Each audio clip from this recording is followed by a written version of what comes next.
আসসালামু আলাইকুম গাইস। একটি ডিম দিয়ে খুব সহজে ঘরোয়া উপায়ে মজাদার পুডিং বানিয়ে নিতে পারেন। তো ফার্স্টে আমি ডিম ভেঙে দিলাম, এরপর দিয়ে দিচ্ছি চিনি। আর চিনিটা আপনারা আপনাদের স্বাদ অনুযায়ী দিতে পারেন, যে যে পরিমাণে মিষ্টি খান কম বেশি করে নিতে পারবেন। এরপর আমি দিয়ে দিচ্ছি গুঁড়ো দুধ 5 টেবিল চামচ।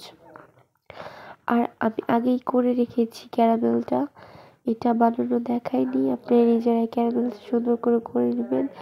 ক্যারামেলের কালার যত সুন্দর হবে দেখতেও তত সুন্দর হবে পুডিংটা।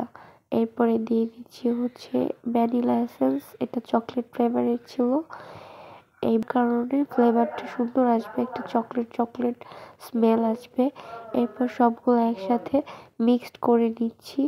আর এর মাঝে আমি একটু পানি দিয়ে দিলাম যাতে মিক্সচারটা অনেক বেশি সফট হয়। আর আমি এটা একটা ছোট কাপের মধ্যে বসিয়ে দিলাম, স্টিলের কাপে। পানি গরম করে ঢাকনা দিয়ে ঢেকে প্রায় 15 থেকে 20 মিনিট ওয়েট করেছি। এরপর একদম সুন্দর একটা কালার, মজাদার পুডিং হয়ে গেছে।